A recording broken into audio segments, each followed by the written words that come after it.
Afternoon class, afternoon. Settle down at the back. Who's that boy with a cleft IQ? Thompson, stop it. Leave Dlamini alone. What do you think this is? 1982, for goodness sake. Welcome to Go Open. This week we go back to school, not for nostalgia's sake, but to look at how today's learners are being set free with open source. Here we go. Open source software exists as a result of the combined efforts of millions of computer programmers, users, and software vendors from around the world. They share their intellectual property freely, and they believe that software should cost nothing and should enrich the lives of users. Open source software is the alternative and biggest challenger to closed source or proprietary software. It generally costs the user nothing. It can be distributed freely to anyone. Download it, use it, modify it, and give it away. It's a whole new world. Open source is the future of computing. Later on, we'll be taking a break to play with our noodle. That's right, we can all play with each other's noodles. It'll be a noodle fest. We'll be getting the skinny on thin clients. Okay, good. Let's move on. Kids must leave school computer literate these days, and to help them do that, there is open source. For anyone leaving school, computer literacy is not negotiable. A school without a computer lab is simply not equipping its learners for life in our modern computerized environment. Yet by its very nature, a computer lab is expensive to set up and maintain, especially if you want to run the latest software. We were looking to upgrade, and it would have cost us in the region of about 70,000 Rand to upgrade our lab here. Well, what we needed to do was to put on Encarta 2002 and go up to Windows 2000.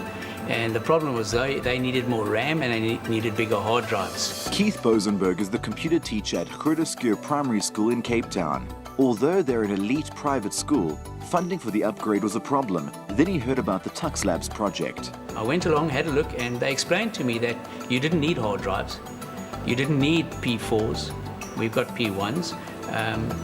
And for almost next to nothing, we could upgrade. We didn't need to go up to the next operating system of Windows and so on. The school refitted their computer lab for a mere 20,000 Rand. All the existing computers were converted to thin clients running Linux with a powerful server handling the data. The package includes office suites and educational software, while the need for an encyclopedia is met by the internet. We use Wikipedia, and Wikipedia is a web-based program, and what's nice about it is that it's interactive and it's in Afrikaans as well, which is very big because our school is English Afrikaans as well. At Hyde Park High, librarian Jeanette Long had a steep learning curve when she volunteered to upgrade the school's computer lab. And then when the person who was running the computers left, I said, well, I'd take it over. Little knowing what I was letting myself in for. I started from scratch. I started doing an A+ course and got thrown into fixing the computers. Jeanette grew her school's complement of 30 PCs to 140 in 3 different computer labs, mainly by using thin client technologies to keep costs down. So the advantage for us is we can migrate old machines. We don't have to throw them away. It's less of a security risk in the classroom because the thin client machine has little value to a thief. And our terminal server itself is not huge either. It's a P3 600 megahertz, I think. The thin client philosophy has also been adopted by Direct Learn, a company that has been providing services as far afield as Namibia and Nigeria. NGOs like SchoolNet coordinate with their governments to implement IT in schools. Direct Learn offer assistance with the implementation. We use a number of different technologies. Open Lab is the core driving product that we use in terms of our work in Africa. Open Lab being a philosophy whereby, number one, it's about computer lab environments, so it's multiple computers in one place. And secondly, the fact that it's based on the open source philosophy. Open Lab is a free and open source distribution based on Slackware Linux, packaged with a host of educational software and country-specific syllabus material. They have created a centralized management tool that makes it easy for a teacher to administer the system, and it's also been optimized to handle streaming multimedia. In 2001, when we started our development, we knew right from the start that we would want to work throughout Africa. And our first opportunities really actually arose in West Africa, in Nigeria, where our partners there, SchoolNet Nigeria, suddenly said, well, in order for us to address this, an education system with over 50,000 schools, 130 million people, and the uptake being almost at zero initially, we're needing to do it with a different way. We're needing to take a different philosophy, and we like what you guys are doing. The first stage of 35 schools has been completed, and the project aims to expand to 2,000 schools in the next 3 years. Before now, people were talking about the fact that deploying technology in schools will be too expensive and you wouldn't be able to support it, and the schools, but like we've been able to prove that it's workable, and we're now expanding to many more sites. In Namibia, progress has been even greater thanks in part to nationwide wireless internet access provided by Telecom Namibia. Our 300 plus clients collectively give somewhere between 180 and 250,000 learners and teachers access to the internet on a daily basis. That is huge, it's massive. We have a very conservative, very heavily subsidized deal for providing internet solutions and access to resources over the internet through this relationship we founded with Telecom Namibia. And I mean, that for me is still the most important issue for SchoolNet organizations all over Africa, is to deliver access to the internet at affordable levels. And in terms of government spend, in terms of public spend, in terms of, I as a parent at my school who has to pay school fees, and ultimately that's what's going to buy the computers for the school, I don't want to have to pay 500,000 Rand for a computer lab when I can pay 100,000 Rand.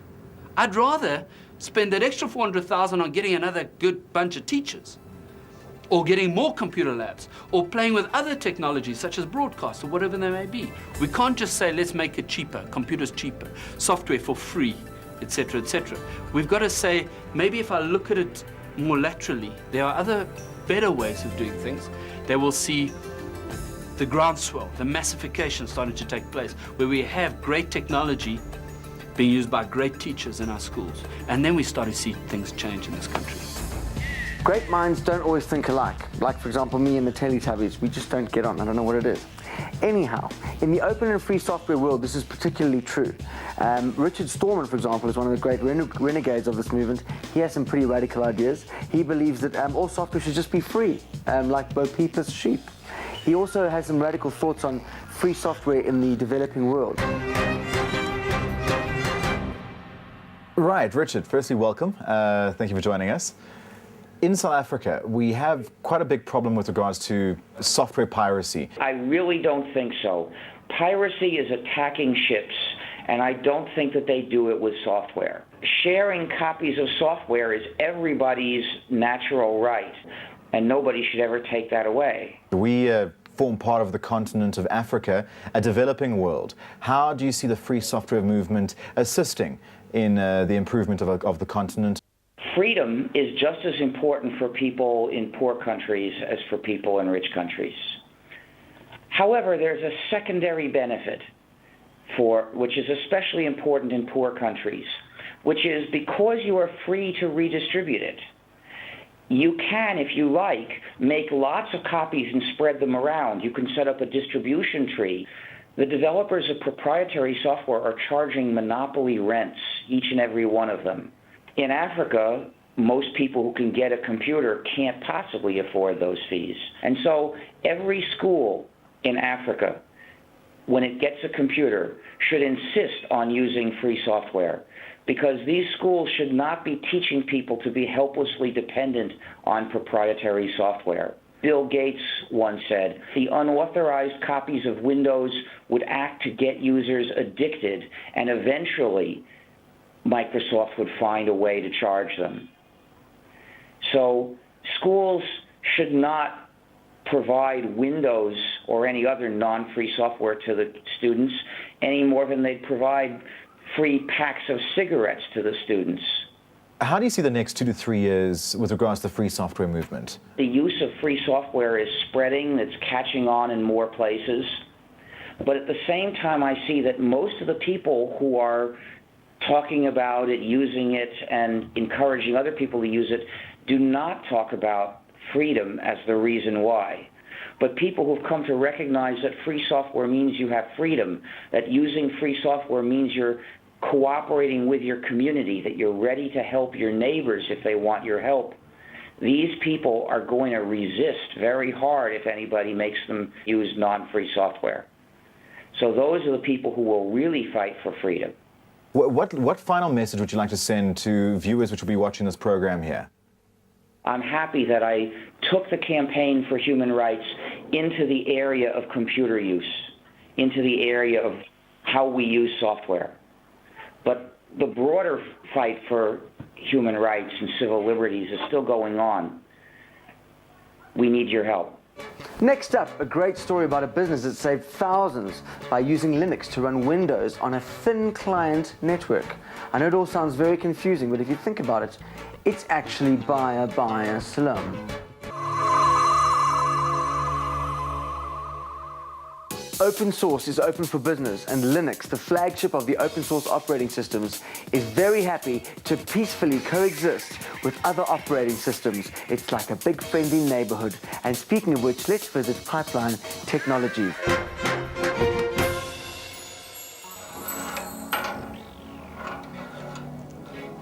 When it comes to computing, thinner can sometimes be better. When a large number of computers are being used for everyday use, the thin client model can prove to be very cost-effective. One powerful server can supply enough horsepower needed for a computer lab, an internet cafe, or even an office. And with fewer moving parts, there's less to go wrong. Pipeline Performance Technologies do testing and analyses for water, gas, and oil pipelines.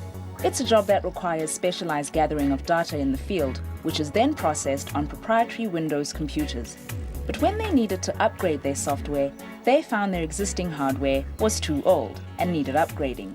They spoke to Linux business solutions providers 7C. When they mentioned to us that they needed to upgrade their entire IT network, we carried out a cost comparison between Windows software running on the workstations versus a Linux-based thin client solution running on the workstations. Paul suggested that instead of throwing out the old PCs, to convert them into thin clients and install a powerful server to handle the software. When the workstation boots up, Linux actually boots up, and the moment the person logs in to the workstation, a connection is established with the Windows 2000 server. And the applications actually run on a Windows 2000 terminal server, but the display of these applications gets rendered to the Linux thin client on the workstation. So although it appears as if they have Windows software running on the workstation, in fact they are not. One of the reasons why we still have Windows, though, is that we have some proprietary software for certain of our instruments which run in that environment. And also because we do a fair amount of work overseas, we receive a lot of documentation and information using proprietary software. For businesses, there are many good reasons to use open source. For Pipeline Performance Technologies, the most compelling reason was price. And how much have you actually saved by setting up the Linux thin client server? It cost us 30% of what the price would have been if we had gone for standalone desktops. Could you give us a ballpark estimate? In our case, it was 100,000 Rand. And the thin client solution ended up costing us 30,000 Rand. So a saving of 70,000, which is very significant for a small company like ours. The Battle of Britain may have been won on the playing fields of Eton. Bloody stupid place to fight a war. But the Battle of Software is being fought and won on very different playing fields. Take our next guest. This guy's really remarkable South African, Charles Majola. He was educated locally and then taught himself how to program and then produced a piece of software that's being used all around the country. And I think that's amazing. Thanks for coming, Charles. Great to have you here. Thank you. Basically, you kind of just, through curiosity and kind of, you just went and became this programmer who just wrote something that everyone's using. Yes. For that, I had to learn quite a lot. So at the time, we didn't have computers from township school. So what happened is there was this resource center there, which we found that we can go there to access computers and to use the internet. What happened is I used to download open source programs, especially the ones I was interested in, to see how they work and how they were written, so they work the way they do. Then from then I could learn quite a lot about software engineering in general. Charles, you've been recognized from being kind of teaching yourself how to program to helping to create quite a significant program that's been recognized all over the country. Can you tell us a little bit about that? I found a job at this one company where they work with accounting software. They actually produce accounting software which is open source.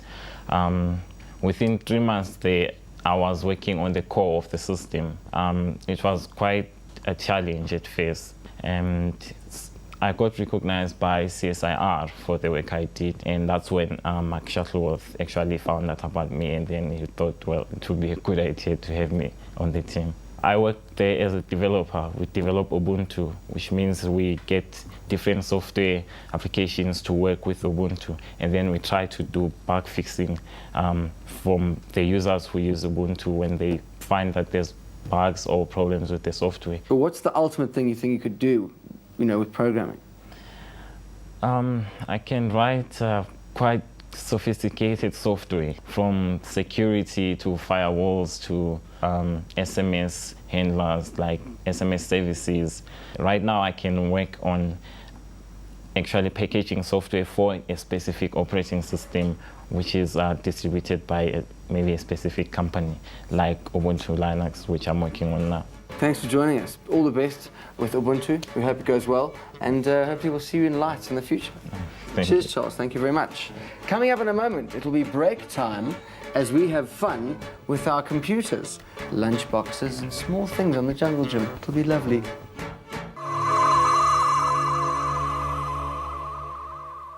Often, people who are looking at open source are concerned about support. How do I get help? Where's a support desk? What's the best bra for me? Well, there are a few ways, and here to tell us about that is Mark Shuttleworth. So what do you do when things go wrong? Open source isn't produced by a company, so it's not immediately obvious where you would go to get technical support.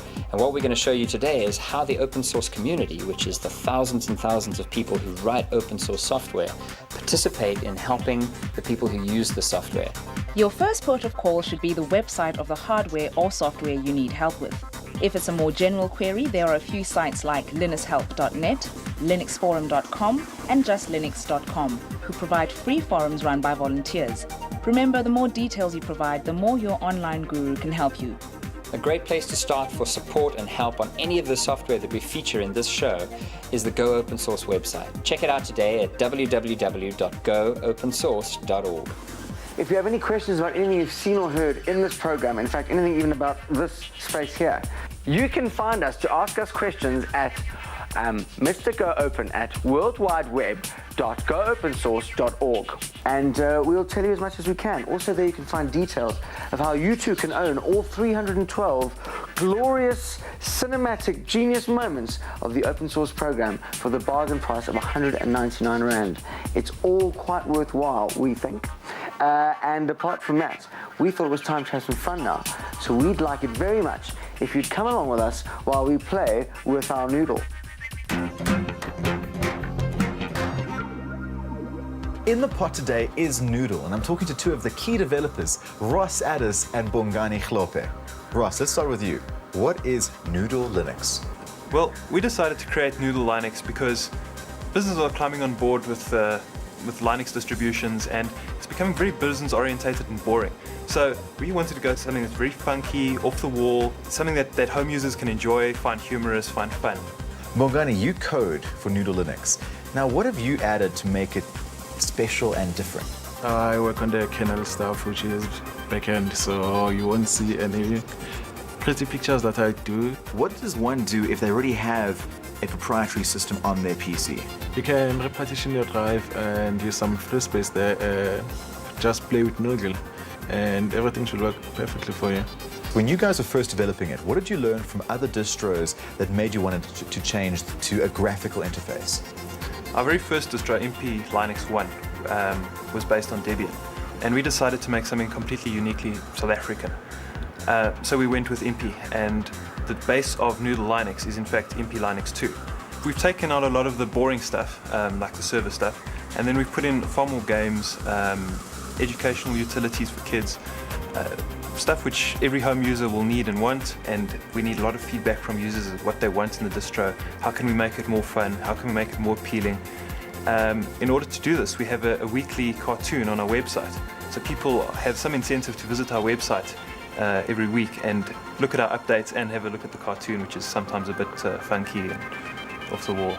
So we've got the stove on, we've thrown our noodles in, let's get cooking. Way! It's time to go web crawling with Raphilware, and today she's looking at open source education sites. It's going to be huge. Woohoo! The Linux documentation project at www.tldp.org has been running for a number of years. Everything on the site has been built by the online community of users. You can find how-tos for a whole range of topics, from setting up a generic Linux install to configuring advanced firewall settings. Users can contribute tutorials and how-tos to increase the available knowledge base. From one community to another, indiemedia.org was started as an outlet for independent news media.